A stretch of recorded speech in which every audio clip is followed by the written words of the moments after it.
All right, how about if we begin? Welcome everybody to an actual sunny, warm day in New York City. And in fact, we have to make note of that. It's amazing. My name is Aronson Freeland, and I work here at the AUB office in New York City. And we have been delighted to have people come from AUB and share some of their expertise with us. And we've done it at breakfast time and at lunchtime, and we haven't tried supper yet. But, and sometimes we are able to connect with classes in Beirut. Today we're not doing that. I think classes are over. Yes. We will live stream this, and we may have some comments and questions from people online, which we love. And we make a video of the discussion today, and we put that up on our website. So I guess if you don't want to be seen, you can hold something up over your face, and we'll keep you out of it. Do you want to join us? Next time you can sit. Yeah, you can. So we are really excited today. We have two social scientists here. They each, of course, have their own area of work, but they do intersect on studying social movements and identities in war and post-war communities. We are thrilled. The topic today is sectarianism, and I believe we have another professor with us from NYU who also teaches sectarianism, so this is should be a rich time together. And all right, come on in, come sit at the table. Will you come in, sit at the table? Yeah, take us to the table. That's great. So welcome. And then we will have some discussion, and then we'll open it for Q&A. Please sit right there, that's perfect. And then we do happen to have a Lebanese lunch behind us, but I know none of you came just for the lunch. I'll introduce our two guests. Dr. Rima Majed is assistant professor of sociology at AUB, and right now hasn't been for this whole year. A whole year as a visiting Fulbright scholar at Princeton, and I guess you'll be done in June. We're so glad we got you while we're still here. Working on a book at the moment on sectarian change and social movements in post-war Lebanon, and we are just thrilled to have you in. Thank you for joining us.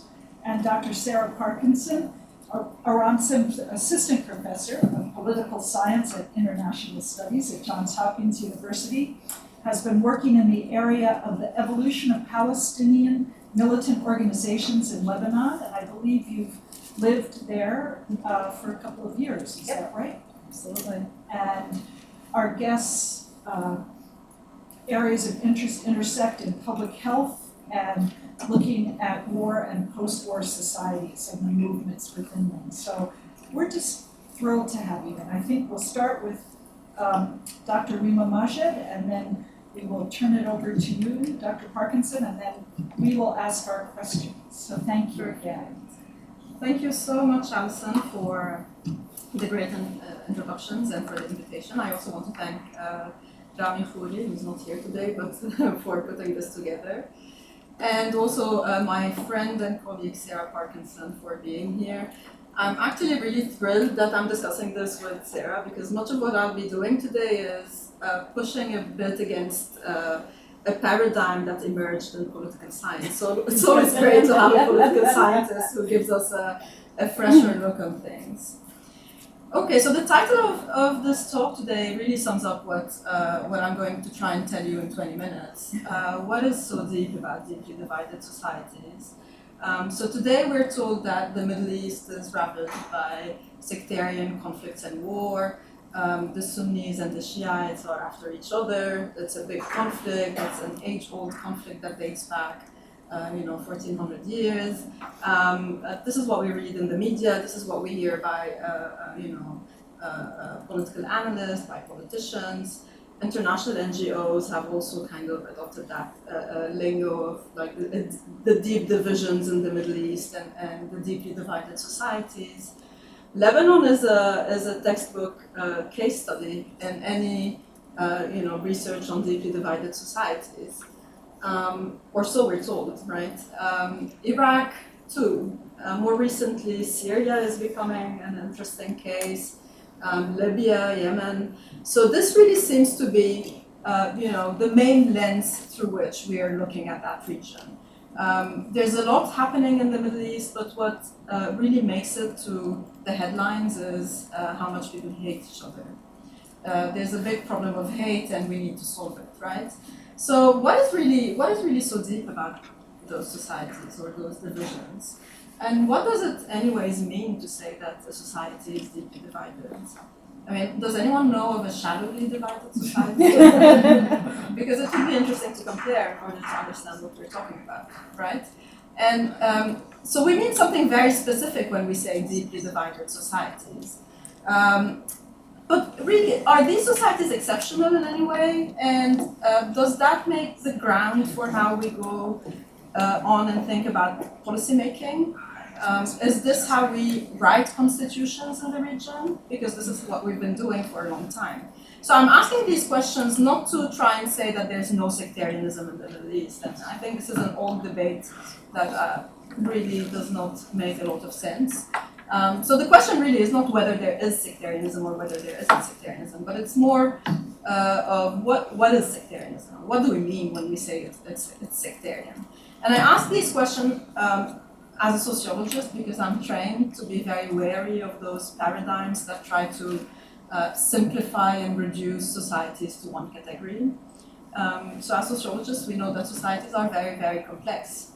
And divisions are too many to be able to put into one category of a deeply divided society. So a catch-all description really, to me, it just sounds like lazy analysis. And since this lazy analysis, in many cases, is shaping policy, I think we need to stop for a minute and rethink how are we understanding what is happening in that region. So what I'll try to do is, first I'll explain this deeply divided societies framework or paradigm. I'll tell you where it comes from and what it means in the Middle East. And then I'll tell you why it's a deeply problematic paradigm. And I'll explain how this is a paradigm that is really based on three main assumptions. All of them are wrong. And then I'll try to argue that there's no such thing as a deeply divided society. What we're talking about is deeply divisive politics. And getting our analysis right is crucial in order to be able to make policy prescriptions or to think of solutions, right? So the diagnosis of what is happening is at the core of then trying to think of solutions if we're looking for solutions. Great. So what is this deeply divided societies, and why did I say that I'm going against my colleagues, some of my colleagues also in sociology, but it mainly emerged in political science. At the end of the Second World War, there was a new world order, and conflict around the globe, mainly in the global south, but also in other places, was more and more understood and coded in ethnic or sectarian language. So we are all under the impression that post-Second World War, politics of identities are on the rise.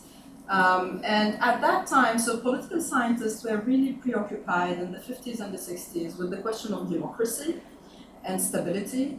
And the big question was, how do we, can we apply liberal Western democracy to those post-war societies? And how do we make sure to keep stability? So this is what political scientists in the West were preoccupied with.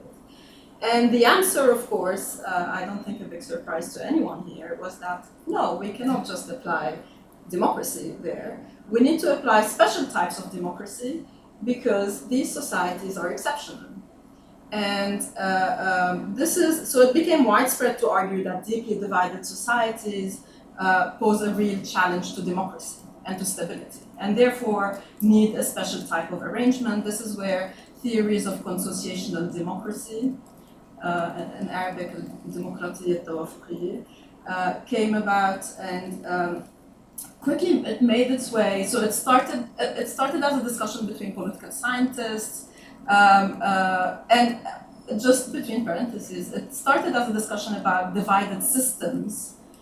It very quickly became a discussion about divided societies, right? And I'll come back to this shift. But so it started there, and then it quickly spread to other disciplines. So we see a lot of this in social psychology, in Middle East studies, and sociology or anthropology. But then it also quickly made its way to policy circles, to the media. The lexicon that started to be used to talk about those societies is that of sectarianism and deep sectarian divides. So if we look at headlines, it's the Sunnis and the Shia are fighting. Who are the Sunnis and who are the Shias is a big question that again I'll come back to. So why is it important for us to revisit this paradigm and to criticize it? The shorthand answer is because it's wrong, but I'll elaborate a bit more. So two main problems. First one is sectarianism is such a wide term that can mean everything, and analytically it then means nothing, right? So what is sectarianism? Are we talking about social sectarianism? Are we talking about it at the social level? Are we looking at religion? Because religion is not necessarily sectarianism, right? Or religious differences. Are we talking about sectarianism as a legal system whereby we have different separate personal status codes, for example? So is it a legal system? Are we talking about sectarianism as a political phenomenon? Do we mean that we have sectarian parties and sectarian groups and sectarian... So is it geopolitics? Is this about Iran and Saudi Arabia? There are too many layers, right? And we seem to conflate all of these together when we're talking about this. So it's such a big term that doesn't really serve us in understanding what is happening and in really putting our finger on what the problem actually is. So that's the first reason. So sectarianism is one of the most used terminologies, but it's one of the least defined and conceptualized terms. The second reason is that this is one of maybe the few fields in academia that has such huge impact on policy, right? I mean, academics always want to have impact on policy, but this is one subfield where what we're discussing and how we're describing things is really shaping, literally, how we're writing constitutions. Iraq is a case in point. So it's really important then. So it has a huge impact on people's everyday life. It's not just theoretically how do we understand this, but it's also going to affect the lives of people who live in that region. So so far, because we've been understanding conflict as being sectarian and being between groups, this has led to two main approaches to solving or to conflict resolution, right? Very widespread in the region. We see them in most countries. One is what we call an institutional approach. So one approach to this conflict is that there's social tension and there's conflict between groups and society. So what we need to do is separate groups at the social level. Lipart has this famous saying of the higher defenses, the better you mitigate conflict. So at the social level, we don't want people to really mix together. What we want is to have them represented by their leaders, and leaders then sit around the table and they solve conflict there. This is the basis of consociational democracy. This is literally what the theory says, right? And this is what is applied in our constitutions. So it's a matter of consociation between leaders, because at any level below the leaders' level, if people talk to each other, it's going to be a civil war. So we need to separate them. And this is applied in many countries. This goes hand in hand with another approach that I call civil society approach, that has actually the opposite logic, but that is applied in the same region, which shows you a bit how what we're doing in terms of solving the problem is a bit all over the place. So the civil society approach is all those like hundreds and thousands and millions of dollars that go into programs for peace building, interfaith dialogue, interreligious dialogue. Let's bring people together. So the problem is that people hate each other. And so socially, if we bring them closer together, they all realize that they're all humans, you know, they all have ears and eyes, and so they love each other, and we will solve the problem this way, right? And there's a lot of work done in social psychology about contact theory and the idea that if you bring people closer together, you will kind of solve this problem. Now, both approaches are based on three assumptions that I quickly want to go over and show you why they're wrong. So they're both based on the idea that society is divided vertically, right? So we look at those societies and what we see is a mosaic of different groups, and then we're thinking whether we should mix them or not, right? But if society is really, I mean, if policy making is really about addressing social divisions, I have many questions, but I'll just ask one now. That is, and this is to my colleagues who in this paradigm. If we are coming up with policy prescription based on what society is, why doesn't the US figure in this literature of deeply divided societies, right? So is race not a deep division? Or why don't we think about deep divisions in terms of class, for example? So are class divisions not deep divisions? Right? I mean, sociologically, they definitely are. And research has also shown us that countries, for example, that have welfare states have a way lower probability of having ethnic or sectarian conflict. So there seems to be, and this is really substantiated by research, there seems to be a clear link between inequality and identity politics. So if this is something that we have established in the literature through years and years of research, why do we not take this seriously? So why are constitutions not saying that you should redistribute wealth in a certain way, make sure that inequalities are not huge, so we don't have, so that conflicts cannot then, mutate and become identity conflicts, right? Another important point about thinking of society in terms of groups is that groups are really not the right unit of analysis. And as I said, who are the Sunnis and who are the Shia? Is it like a group of people like, holding hands and running against each other? No, this is not how society functions, right? There are specific actors, and we need to name these actors in order to be able to have a clear diagnosis of what is happening. So there are sectarian parties, there are sectarian organizations, there are sectarian leaders, there are sectarian states, but there are no sects per se that are going against each other.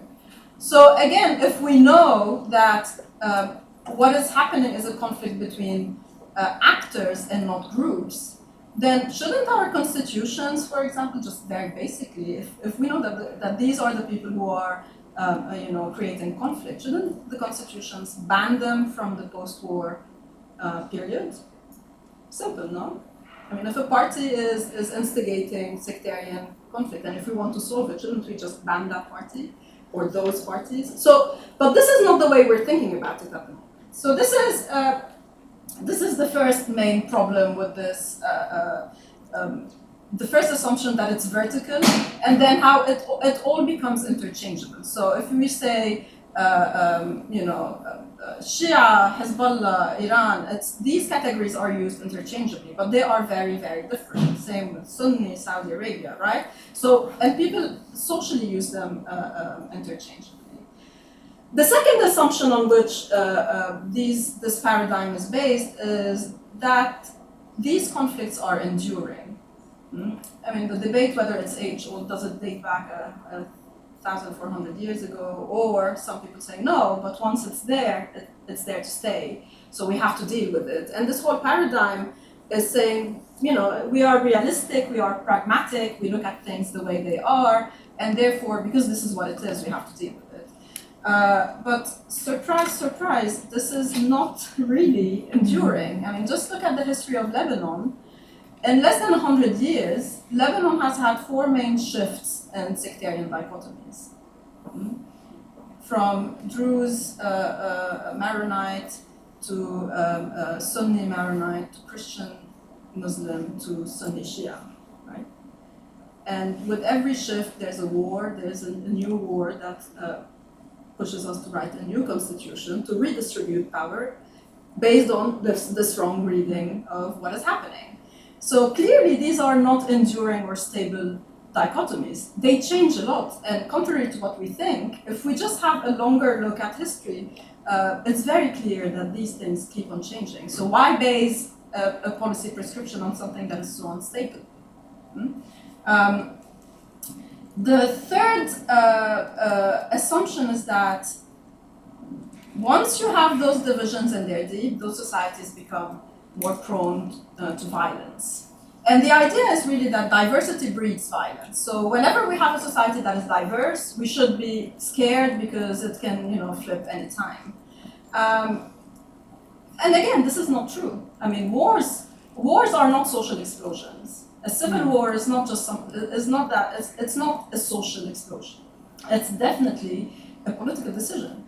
Wars require funding and arms and leaders and fighters and people who are trained. So it doesn't just happen overnight. So thinking that just the fact that we have diversity will put us at risk is doesn't make sense.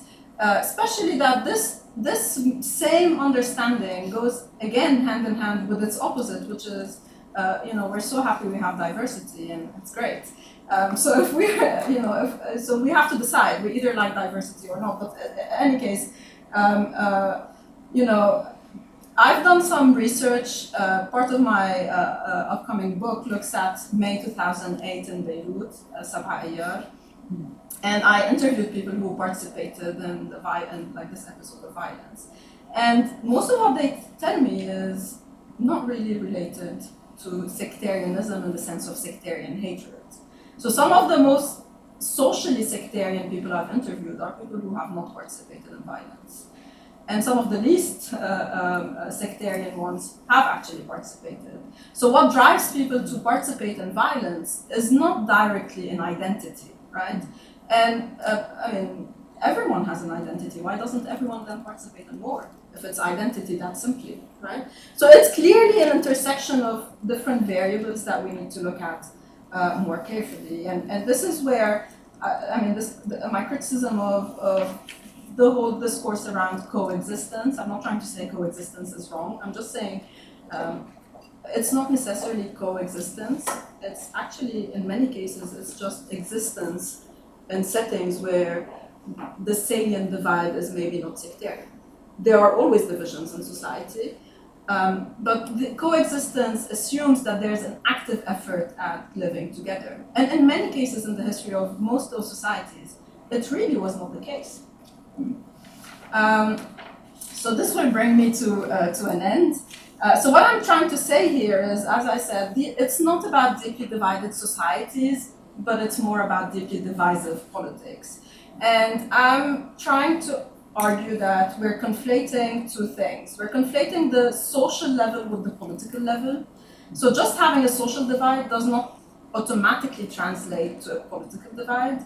There are mechanisms that do this, and this is why I'm more in favor of using the word sectarianization than sectarianism, because the ism is gives the impression that it's fixed and it's natural. Sectarianization means there's an active effort at sectarianizing, and I think this is a better way to look at it. And a very simple comparison, if we think Protestant Catholics in the US, Protestant Catholics in Northern Ireland, why is it a religion here and why is it a sectarian divide there? There's an active effort at politicizing it there, right? The other conflation we're making is that between the social and the sociological, or the folk and the analytic. So the frames and the discourse we use at the social level, even if it's sectarian. I mean, if you walk in Beirut and you ask people, everyone will tell you our main problem is that we're sectarian, and it's always. I write in one of my piece is that it's always, I never interviewed a sectarian person, but everyone, like the person I interview always tells me that everyone else is sectarian, but they are not. It's very rare for someone to say that they are sectarian. A few people would, but generally not, right? But what is said at the social level does not have to translate at the analytical level exactly the same way. And this is why we have social scientists to study those things a bit more deeply. So I'm saying that, I mean, the deeply divided society paradigm and the conflict resolution propositions we're putting on the table today for Syria, for example, are policy prescriptions that are based on the wrong diagnosis. And if we are really concerned about democracy and stability, and if the existence of various identities is a crisis for democracy and stability, isn't the existence of deep inequalities more of a threat for democracy and stability? Especially at the time, we're talking at the time where the streets of Sudan, Algeria, I mean, there seems to be another way where people are really saying we want jobs, we want. So not to downplay identities, but to also say that the only way to understand what is happening is an intersectional approach that looks at how all these different divisions overlap and then think of how we can get a solution there. Thank you. Thank you.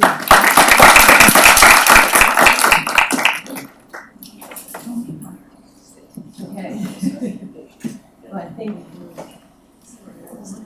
I think we'll keep it here so that we can have a bit of a conversation over the next 20 minutes. And I'd also like to thank the organizers for inviting me to be a part of this extraordinarily important conversation, and also to Dr. Majed for presenting us with what I think is an essential part of this conversation, and hopefully a way to open some doors, not just in how we talk about this from an academic perspective, but also in terms of how a particular type of worldview has been assumed to be necessarily applicable, but also implementable as policy, right?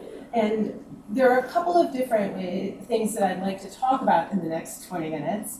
And one of the things that came to mind as you were speaking is that there are a couple of different core themes here that I'd like to dig into a little bit more, and also hope to offer a bit of a conversation for some of those who are out there involved in jobs that deal directly with this narrative in a very real fashion, however real a narrative is. And the first is a distinction between how people live their lives versus how actors politicize those lives.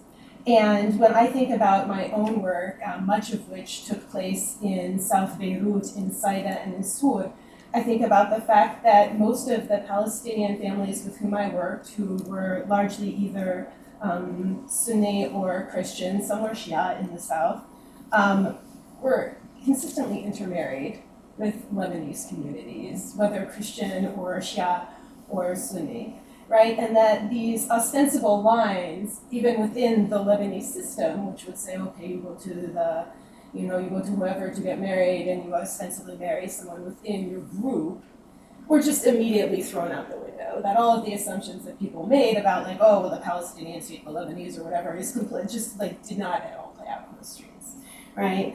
The other here is what people say about the settings in which they live, which is what they believe. And I would echo Dr. Majid's note here that you can ask someone, what is the cause of the Lebanese civil war? And the immediate thing will be fighting between Christians and Muslims. And then 3 hours later, someone will have pushed back on this and will be talking about class and all kinds of different aspects that fed into the war. And it's a distinction here between how someone is, in some cases, how someone's going to respond to an outsider, where it's just okay, here's the easy narrative for you to consume, versus what is the reality of an extraordinarily complex situation that for some it can be hard to digest, for some it can be hard to think about aspects of that when we talk about families or communities who fought each other, right? One of the things that I have found most fascinating, and we were joking about this earlier today, is, there's either a 30-second answer to a question about Lebanese politics, or there's a 3-hour answer that isn't actually an answer and you'll forget what the question was in the first place. I actually think that's a fairly good lesson for anyone who's trying to apply policy if someone tells them, oh, you're working in a deeply divided society. Well, if you don't have some idea of what that 3-hour explanation is, you probably want to start asking around for it because it probably bears very little relation to the 30-second answer someone gave you so that they could go get coffee and go on with their life. What I did want to do to sort of lead into a broader conversation is to start drilling down on this idea of, okay, how do these sectarian narratives, how does sectarianization occur? And I think that leads us, given what Dr. Majed has just presented, to the idea of how narratives emerge and persist.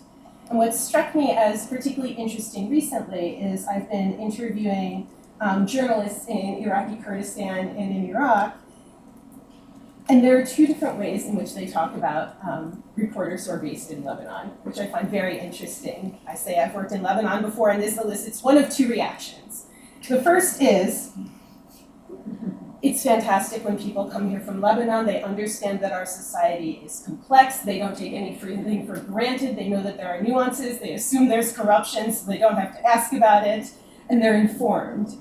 And the other is, they come here with these assumptions of sectarianism and don't know a thing, and then they start importing these assumptions into what's going on in Iraq. And this dichotomy is fascinating to me. The way I responded to it is, oh, if you were sitting in Lebanon in 2011 or 2012 and all these reporters showed up from Iraq, the accusation people made towards them is that they were basically importing a sectarian narrative from Iraq onto the Syrian civil war. Right? So there's something going on here in terms of how narratives spread, and in particular the way that certain actors participate in that, sometimes unwittingly. This comes into academia as well. So I was reading yesterday a fantastic article by Daniel Masterson and Lama Murad, who are both political scientists. We have some of us who are working on this, which was in our Axamina newsletter, the American Political Science Association Middle East organized section. And they note, when they're talking about scholarship on the region, and particularly on Syrian refugees and the Syrian civil war, that it is important to address how the framing of an academic project may serve to perpetuate a narrative of the conflict that's promoted by the Syrian regime. And in the context of the Syrian civil war, which you've written about extensively in other fora, this is something that you've talked about. But the idea that these projects or these narratives may serve to perpetuate a narrative of the conflict that's promoted by a regime or by political parties, but whereas it's also rejected, if not actively resisted, by many individuals and activists. So I think of how broadly this statement applies, and especially how it intersects with your work. And I'd like to sort of hear how you think some of how these narratives are spread and how this process of sectarianization specifically takes place. Solve the world, please. I don't know. No, I mean, these are great points that you're making, Sarah, and I think, as you were speaking, I was thinking, if we make the analogy between racism and sectarianism, because the way I understand sectarianism is that it's a system of discrimination, right? And not because religious diversity is a different phenomenon, of course, right? But I'm talking about sectarianism in terms of the politicization of sectarianism and the division into different sects to then be used. So the way I'm thinking about it is that to really break down this meta category of sectarianism, we need to think about its different facets. And so the same way we talk about legal racism is different from economic racism, it's different. They all feed into each other somehow, but they're different phenomena, right? And I think we should start doing this with sectarianism in order to really understand what is it that we're talking about and how does it, then to be able to look at those mechanisms of sectarianization. In my own work, I argue that there are, of course, many mechanisms of sectarianism. So clientelism is an obvious one. and there's a lot written about this. And this is why, I mean, research shows that in cases where you have state welfare, there's no room for non-state welfare, capitalism. And so it's very difficult for those ethnic or sectarian entrepreneurs to be able to instigate sectarian conflict. So this is clearly an important mechanism. Other mechanisms that have been, violence in itself is a mechanism, and sectarian, and then it becomes a self-fulfilling prophecy, right? Wars usually don't start, it's very rare, unless you have a genocide, but it's rare for wars to start because of sectarian differences, but it's very common for wars to end with sectarian divisions, and then it becomes the seed for, and even peace agreements that we sign are actually the seed for the next round, because we institutionalize those divisions. Violence and peace, peace building agreements are, I would argue, one of the mechanisms of sectarianization. What I look at in my work is street politics, social movements. I mean, we all think of, and now everyone is looking after the Arab uprisings. The streets are, of course, a place of contention, where, and opposition, definitely, and it's where the people push back. But the streets are also a place where hegemony is reproduced, where power is reproduced. So, in this book I'm writing, I look at how sectarian political parties mobilize people in the streets and for what reasons. And this becomes also an important mechanism, because if we think of mobilization broadly, whether you mobilize in a war or you mobilize peacefully, you are still mobilizing using a sectarian narrative. And so it's this process of reproducing this ideology of sectarianism, right? So, I mean, we can go on. There are many, many mechanisms, but I think this is exactly the work that we need to start doing, and we need to talk more about in order to, think of how we can deal with that. Narratives travel for sure. When I tell people, I'm looking in my book at how the divide in Lebanon moved from Christian Muslim to Sunni Shia. Everyone tells me, it's clear, the Iraq War, no? And why are we even writing a book about it? It's clear. The Iraq War, and then they start fighting in Lebanon. But I mean, things are not that simple, because why Lebanon? Why didn't it start elsewhere? And why at that specific time and not another time? The assumption that it's just geopolitics is very important, of course, but it doesn't alone explain what is happening. And there's a lot done at that level, so we know a lot about geopolitics, and this is what we read in the newspapers all the time. But we know very little about social dynamics. Why do people follow?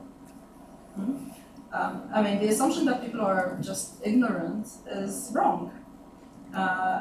People are not ignorant, and when you interview them and when you talk to them, they know exactly.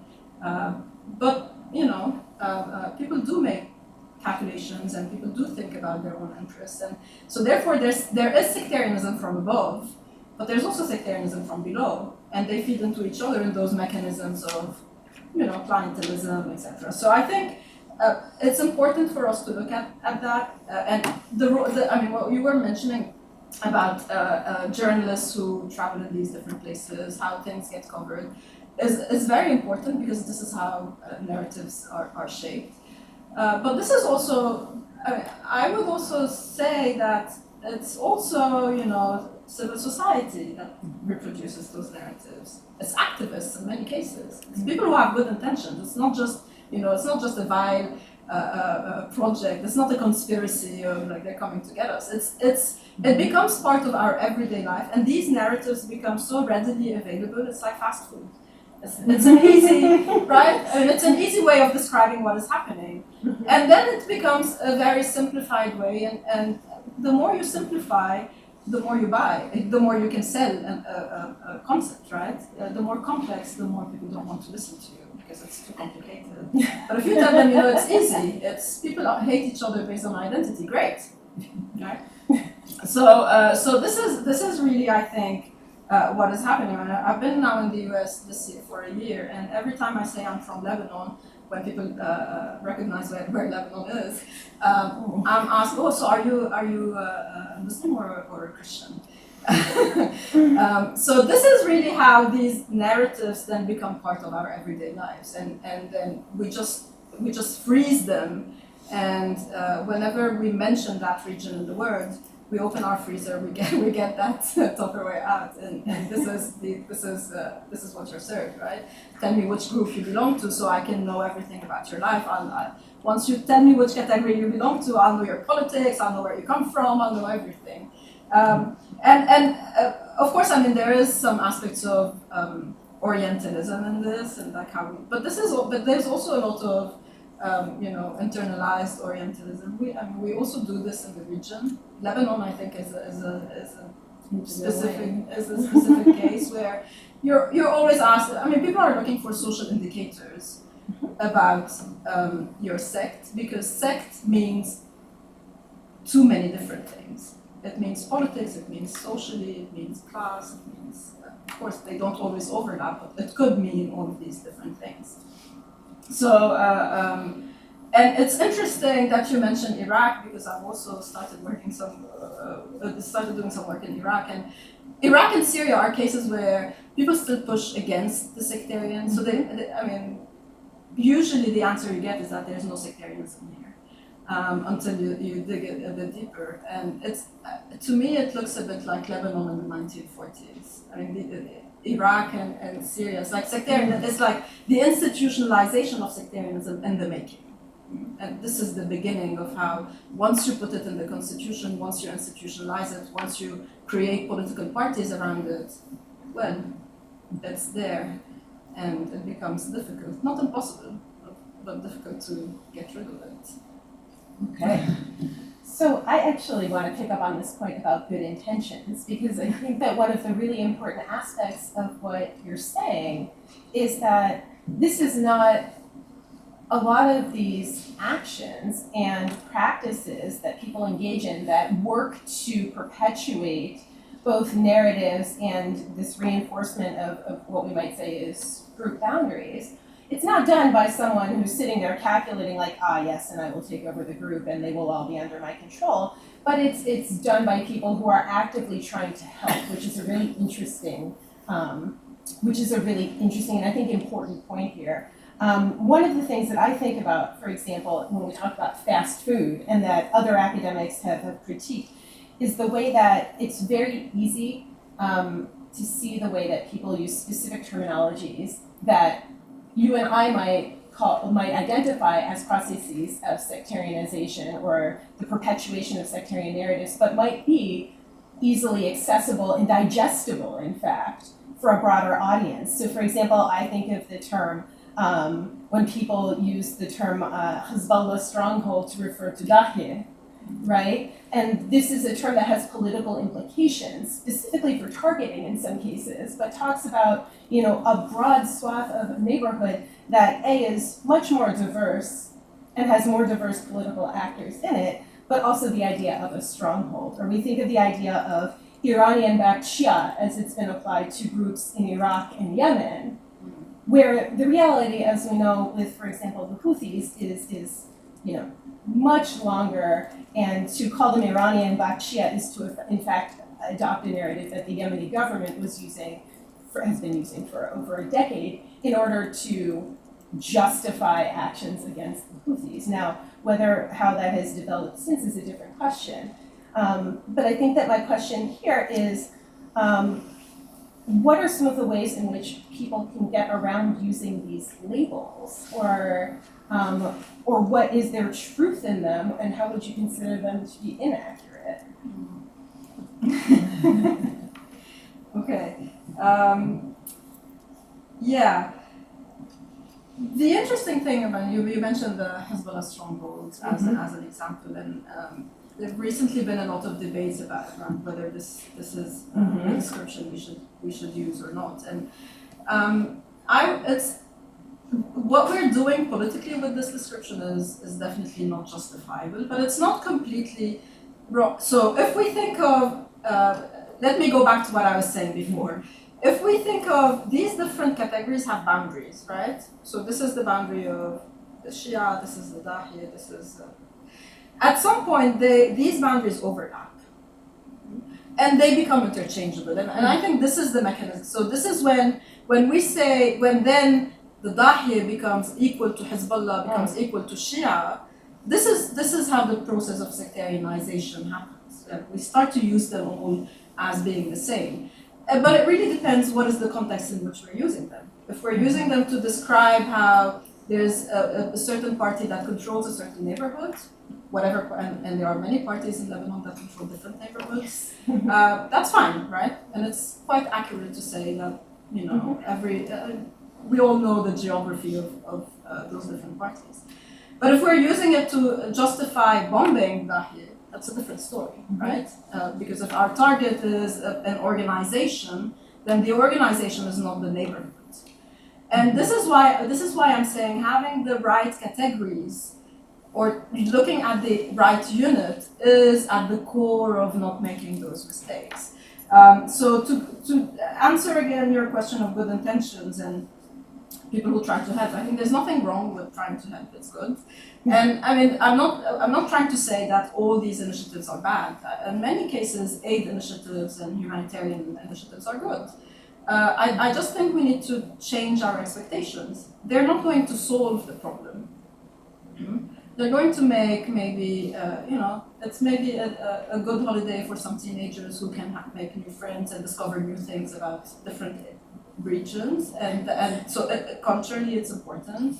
It might be very important for refugees who need some kind of aid and immediate help. And this is very crucial in places where governments are not fulfilling that role.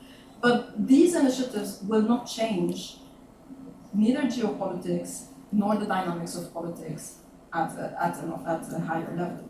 So if we just accept that this is the limit of what it is, then that's great, we don't have a problem. But if we're pitching this under the bigger banner of peace building and solving big problems, then this is where the problem is.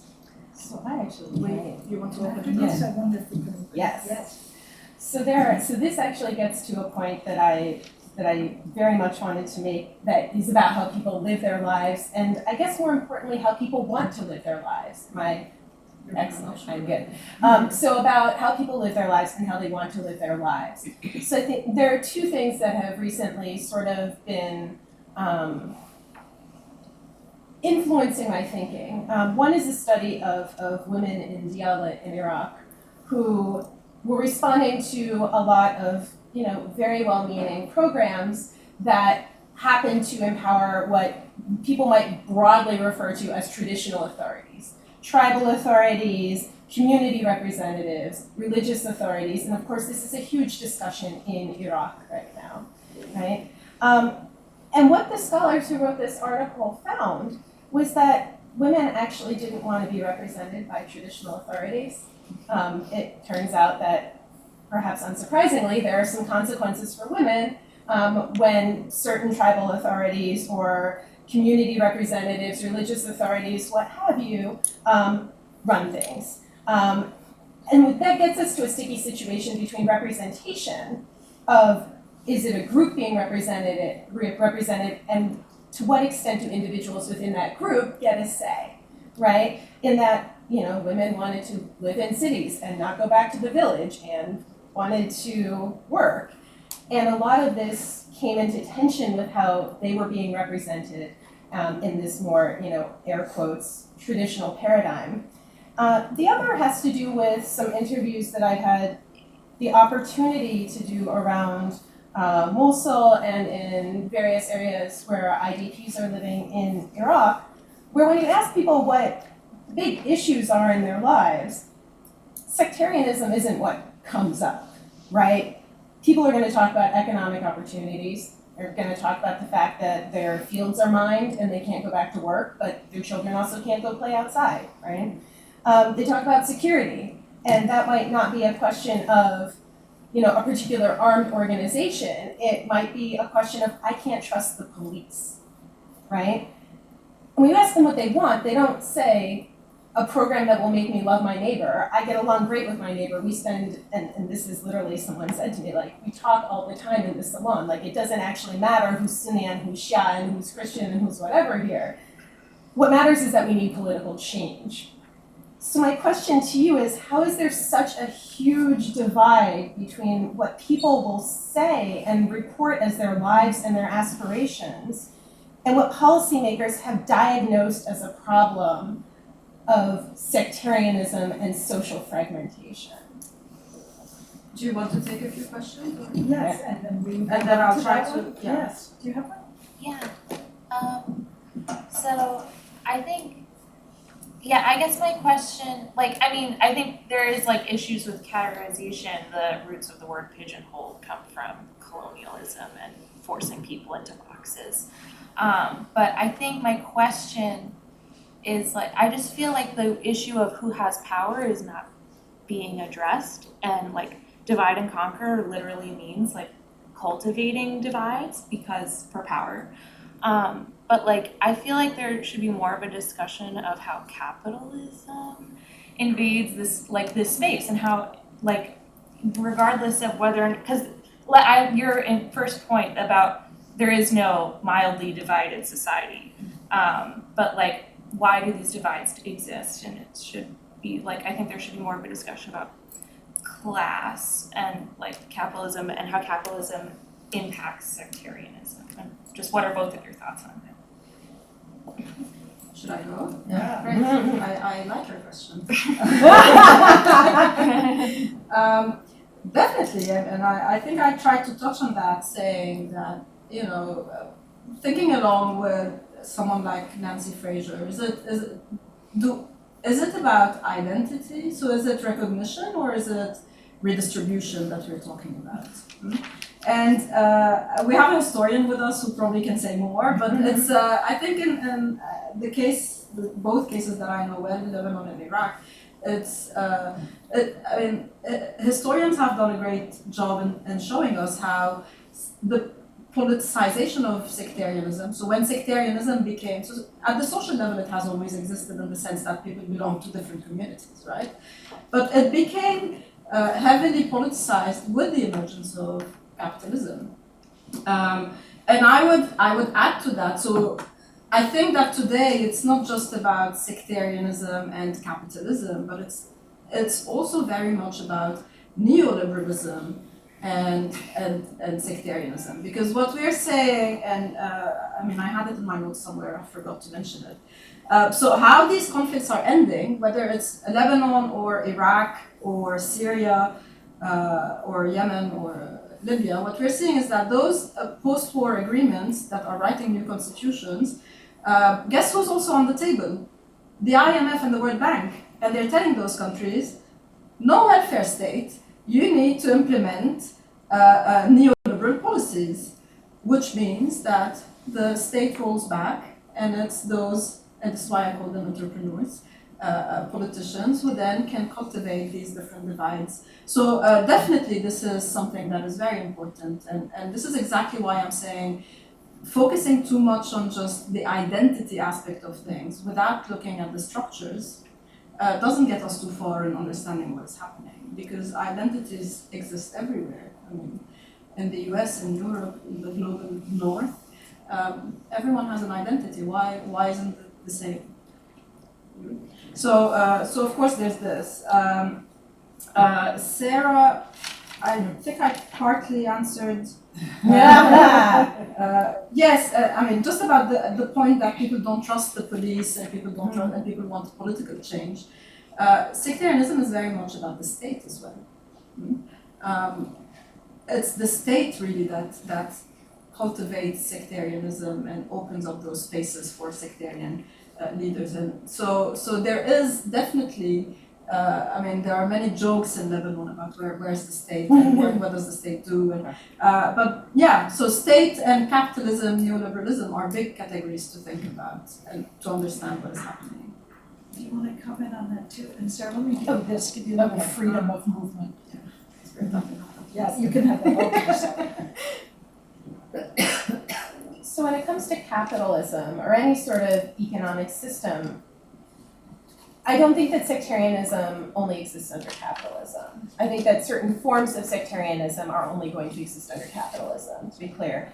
And that the way that we want to look at something like capitalism or category or an economic system like capitalism is to ask how it structures people's incentives, right? That's the core idea here. And that's the same thing that I would ask about any sort of governmental system, right? If we're talking about proportional representation or a rotating presidency or shared presidency or incentives for political parties to frame themselves as representing an explicitly sectarian community as opposed to a class-based one or a regionally based one or whatever. What I want to look at is how structure helps to produce and reproduce particular categories and basically empowers specific types of actors. I think you could make a number of extremely off-color jokes about how war is an embodiment in many ways of a capitalist system where you have a free-for-all in many cases between groups that are fighting each other, right? And this helps to, and if you're talking about a war where sectarian boundaries have been reinforced through violence and where parties are fighting, what you often see is then the capture of various resource flows by these parties, right? And that can often then spill over into what we would call a post-war, not post-conflict, but a post-war environment, right? And what really comes to play here is who is responsible for whose welfare and whose well-being, right? And it's an issue of power, right? And where people are situated, not just in systems of representation, but also in markets, right? And yes, capitalism is certainly going to create space for people to control markets in a way that I do think allows them to mobilize people, for example, and to capture particular aspects of the market. But it's always going to depend on how an economic system intersects with the rest of governance and social narratives and social practices. So I really do hesitate to say that sectarianism, or to make a direct line between sectarianism and capitalism. I think what we want to do is sit there and ask, like, what are the incentive systems, and are there ways that if people are involved in designing systems or thinking through, okay, we're in a setting of negotiations, of really seriously thinking through how putting certain systems into place will incentivize actors to behave in certain ways or to mobilize sectarian narratives in a way that maybe they didn't before, right? Please. Okay, actually I would absolutely agree with you on, should I? Yeah. Hi, I would absolutely, by the way, thank you very much. This is very thought-provoking in so many ways. I would absolutely agree with you on the idea that it is really difficult to pin capitalism and sectarianism together. As a historian of 16th, 15th, 16th centuries, I can easily say that politicization of sectarianism actually started with Ottomans and the Safavids, the Iranian Empire that existed between 16th and 18th century. And what was at stake was actually empire building, an imperial identity building, and the demarcation of borders along the lines of whose hegemony and whose authority will be recognized, and who is going to collect taxes, and who is going to create subjecthood and define that subjecthood in this along ideas of imperialism. Imperial identities. So these discussions took place before the idea of capitalism even emerged in the context, and you clearly see between the agreements and treaties signed between the Ottomans and the Safavids how continuously they refer to sectarianization of politics, because at the end this is what they were trying to achieve within their borders and beyond their borders. And I'm going to tie it to this well-intentioned Orientalism that we see increasingly, and it is actually harming, and it is sometimes more harming because we don't expect it to be harming. And in a recent talk that I gave, I started a tweet from Ron Paul, this very famous libertarian senator, and then in his tweet he said that if you want to stop Shias and Sunnis killing each other, we can never do that. They have been killing each other since Karbala.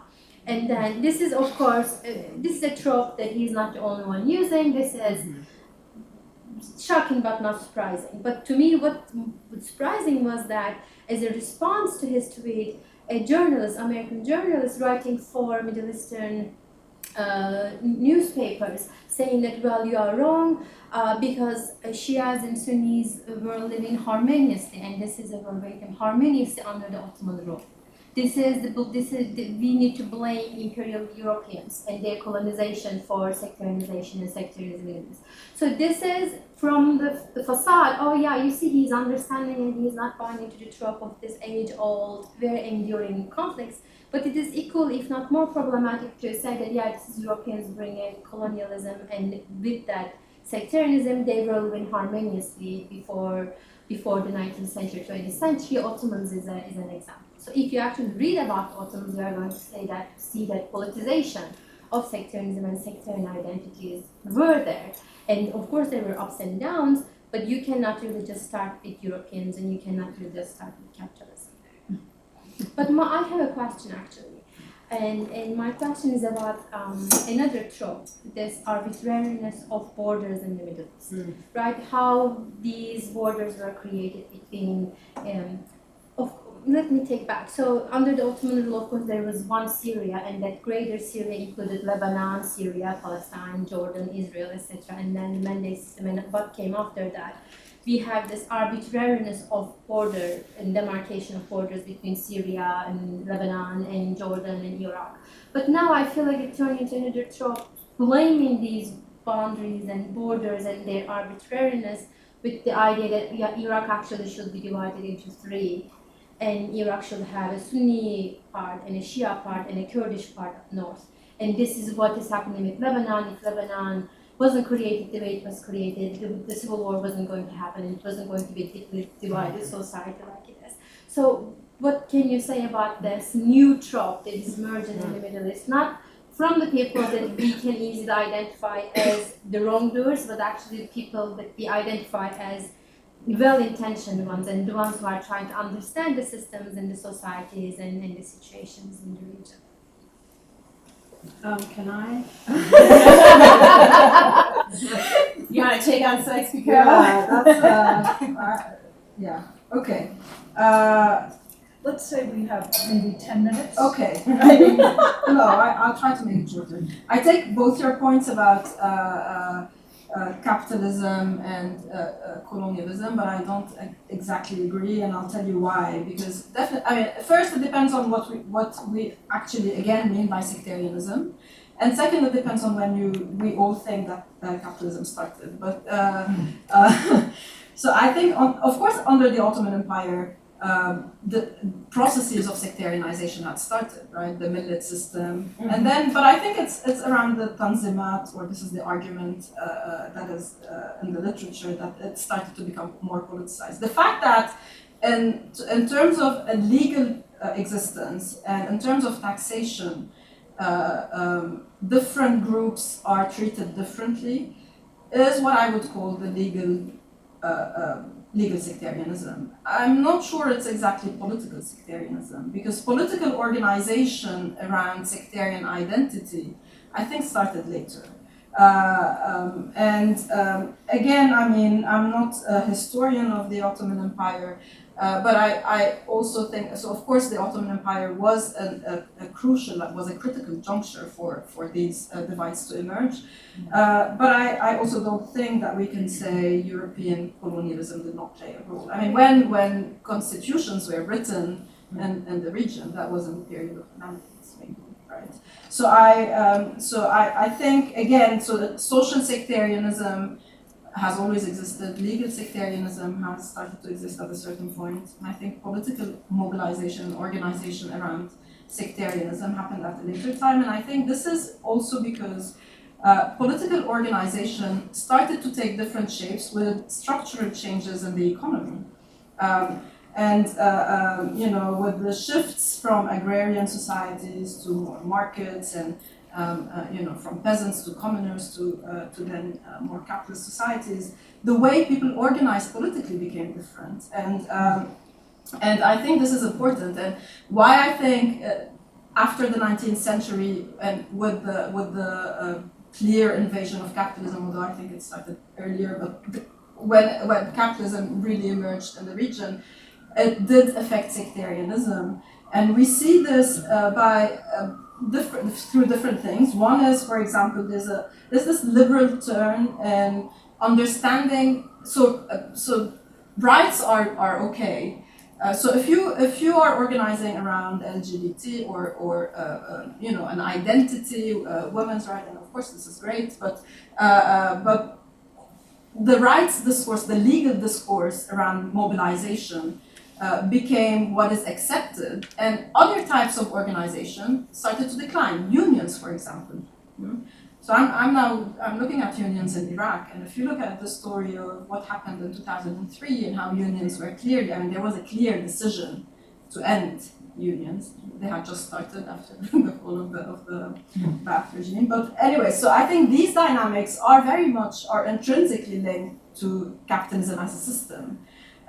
So of course, there are the incentive system, there's why individuals do different things, but I think there's also a structure that is broader than, so there's agency, but there's also these bigger structures that change how society looks and the shape of things within society.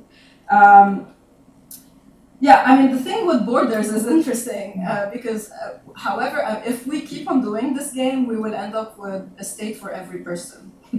because however, we can keep on shrinking the borders and saying, so if, we can say we want a state for the Christians, but then the Christians are politically divided and they have all these different political parties. So each party will have a state for itself. And then, they're divided along class. Some are rich, some are poor. So we'll divide it again and have a country for the rich and the country. So playing this identity game is not just dangerous, but it's also hilarious because it doesn't get us anywhere. Yes, I think some people are spending too much time on, things that are really not realistic. And what is interesting is that all of this debate is taking place under the banner of pragmatism and realism, right? The utopians are those who say that this is not what it is, and the realistic ones are the ones who are redrawing borders. So this is, I think, my answer. Sarah, do you want to come? Sure, and I actually think I can do this one quickly from the advantage of I'm not a historian and there are better people suited to talking about this, but when it comes to specifically the debate over, Sykes-Picot did it, arbitrarily divide the region and all of this, there's a really excellent set of exchanges on Jadaliyya, and I believe they were authored by, I think it's a historian, Sarah Pursley, but please don't quote me on that. But that is week one of my Middle East politics class, and I call it the yell at someone during happy hour class, because someone in Washington D.C. is going to be like, oh yeah, well Sykes-Picot destroyed the region, and I'm like, okay, here's how you go back against that. So credit to the historians where the historians are due. There's no way to go through that entire sort of debate here, but I think that from the point of view of a political scientist, I would argue that it is a particular type of political statement to say that those borders are necessarily arbitrary and that removing them will solve any sort of problem, right? People share lived histories within those borders at this juncture, and from all the good and the bad, right? But I think that the deeper point here, and what gets back to what Dr. Majed is arguing here, is that to elevate identity-based groups as necessarily the salient unit of political organization is to do a disservice to all of the other identities that intersect with people's lives, whether or not they're hometown, linguistic, class-based, gender-based, etc., right? And that to rely on identity as a means of assuming what people need or want is to do a massive disservice to the idea of representation. And that what we should be thinking of much more seriously, I would argue, is how do you have good policy in places that have been affected by violence and in communities that have engaged in violence, as opposed to sort of taking this prepackaged fast food categories of, oh, well, someone belongs to this group and thus they think this way and need this thing. Give that person political agency and give them a voice, as opposed to assuming that someone else can and should speak for them. Do we have a last question here? It's time for lunch. May I just ask you both to end by saying, do you have any prescription at all for how we do change the narrative?